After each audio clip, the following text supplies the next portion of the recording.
So um, here's the thing. Zoom is damaging our society right now. Or that's the wrong way to put it. Zoom's intransigence, Zoom's stubbornness on the kind of innovation that we need in order to run a society that depends heavily on video conference, that is damaging our society. Zoom, I actually love Zoom. I'm using it right now to record this little video, but I'm so frustrated with Zoom's refusal to consider fixing problems that are important for non-corporate users, or for adding little, just minor improvements that would help so much with running, not just running meetings, running classrooms, running any kind of social event, running a funeral, for God's sake. That all these kinds of things are happening on Zoom right now, and Zoom is doing nothing, still to this day, nothing to help people socialize with each other during a pandemic. They still are in this mindset that they're only going to be able to make money serving the needs of corporate sales people who need to do a webinar, to potential prospects or corporate boards, or anyone who's willing to um, pay a lot of money. You can't really blame them for being focused on what they think is the bottom line, but they're vulnerable. The reason that Zoom has been successful really is that they solved the scalability problem early. So people came to know that they could depend on Zoom, a large Zoom meeting being just as smooth. The audio and the video will be just as smooth in a very large meeting as they are in a very small meeting, even one-on-one. And that's just kind of amazing at a certain level. But it also meant that a lot of groups whose attendance at meetings or events, whatever, was variable, they didn't have to worry about the thing crapping out on them if more people showed up than they expected. And it's just so reliable and simple. There are, if you go out and read reviews, comparative reviews of video conferencing systems, by the way, those things tend to be so useless. And I'd love to go on and on about why, but they are useless. If you read those things, the people who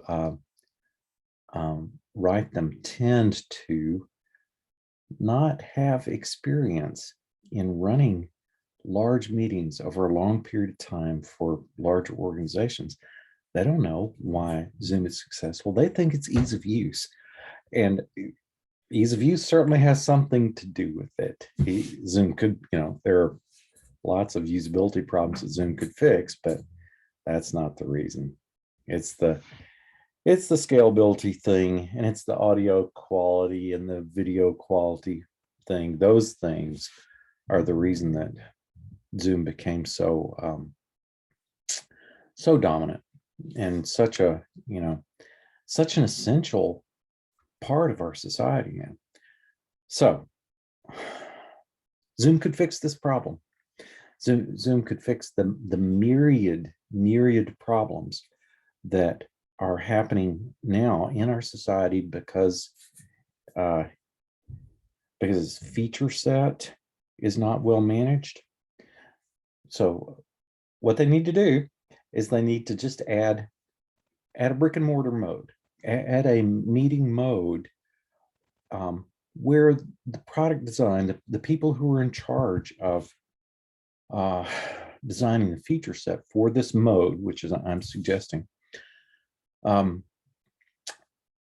guided. The product design decisions are guided by what would be possible? What would this be like if we were in a brick and mortar setting? Like, for example, in a brick and mortar setting, if you needed to duck out and take a phone call, right, you'd step outside the room.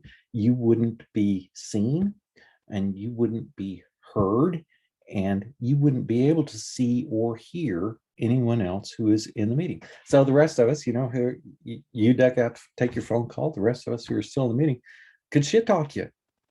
That's part of the social environment of normal meetings. You step outside the room, people can talk behind your back. You can't do that in Zoom, because what people do when they need to take a phone call is they mute themselves, and you can see them, not paying attention to what's going on in the meeting. It's kind of disrespectful to do that. So, the more socially aware people will mute themselves and turn off their video.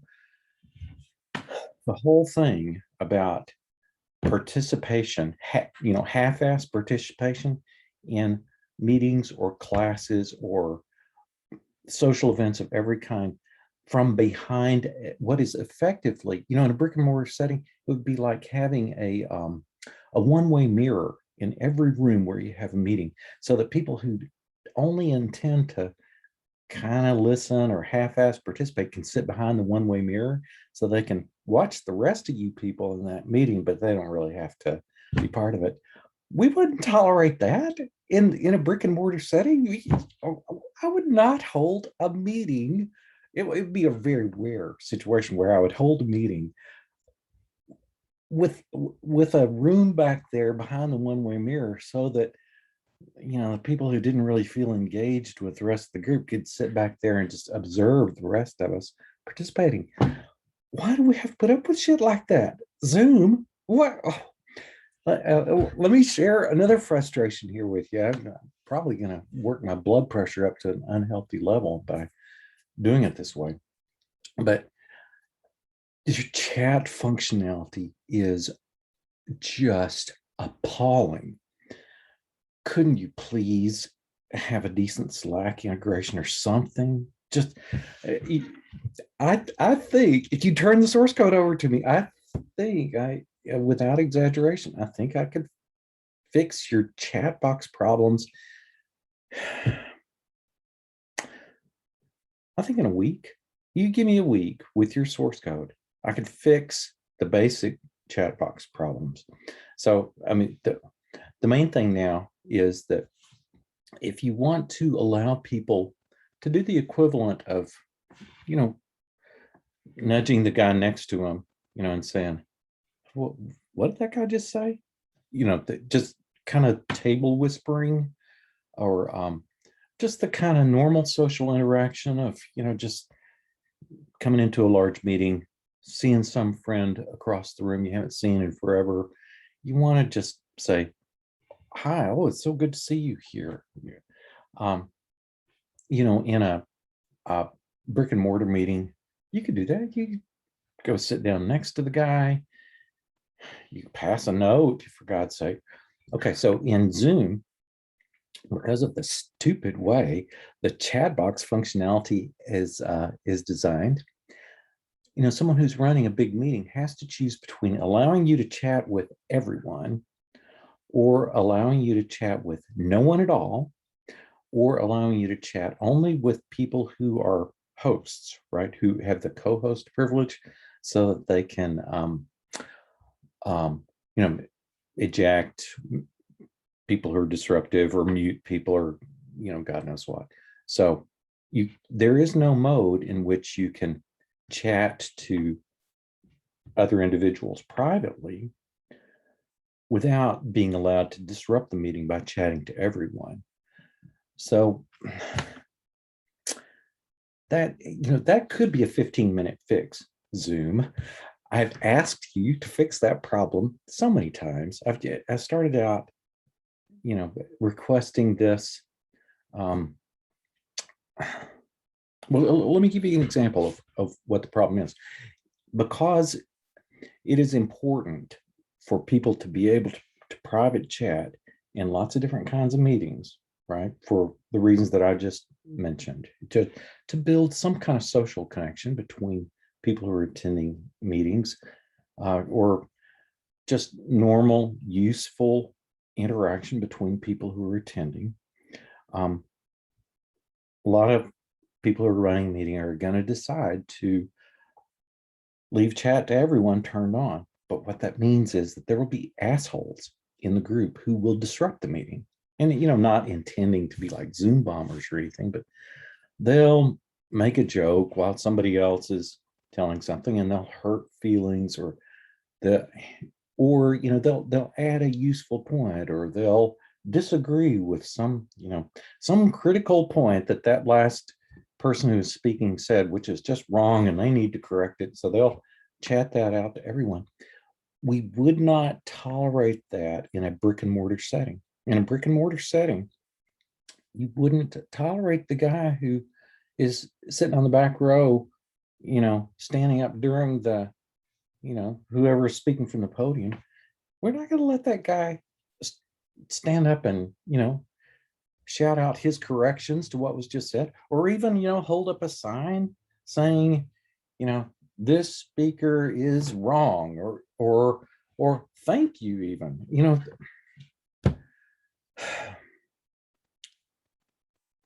if Zoom had a product design focus that was intended to help us emulate the kinds of social interactions that happen in brick and mortar meetings, what they do is they just enable, what would it be, a fifth option, a fifth chat configuration, where you'd be able to chat with everyone privately. And that would be in addition to, no one, everyone, both publicly and privately, or hosts only. So I guess that'd be fourth one. I might be forgetting one of those settings. How hard could that be, Zoom?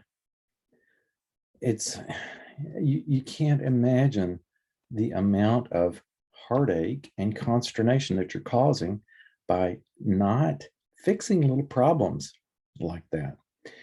And I could go on and on. You want to hear me talk about the problem of sexual harassment in meetings, and how you could help us detect whether it's happening, and protect people from creeps who are going to sexually harass them in meetings. I could talk to you about that, and I can give you some examples that I think would get you off your asses and get you working on this problem. If you want to have me help you work on this problem, I'd quit my job and come work with you for a little while. I might not be, a real fun person to work with, because I feel very strongly about some of these issues. But let me conclude by saying, even though I do feel strongly about some of these issues, even though I think that you are vulnerable to getting killed by some other corporate competitor who will wake up, I do love Zoom. It's changed my life. It's just been a wonderful, wonderful thing to have. And it's made it possible for me to live in a place I really love. And I'm very grateful to Zoom, and I would do anything to help you guys kind of pull your heads out of your asses and start helping the global economy, and not just the global economy, but the global social network flourish and just function, in this pandemic era, which I guess is going to continue for a while. So I'm Cole Burkeen. I don't know if I'm going to share this video or not, but it's been on my mind so much that I thought I kind of had to do it like this, so I wouldn't just spend forever trying to write all this stuff down, or waste even more time trying to communicate with you guys through your approved channels. You can contact me. Actually, I'll make sure that you have the ability to contact me. I'm not going to give you my email address or phone number right here. Although I guess that wouldn't really mind all that much, but I'm glad to have anyone who has sensible thoughts about this subject contact me. Don't contact me to tell me why it's not needful, why it's not necessary to have social interactions in Zoom meetings that parallel the kinds of interactions we would have in brick and mortar meetings. I don't want to hear that anymore. I want to help you get past this intransigence, which is damaging our society.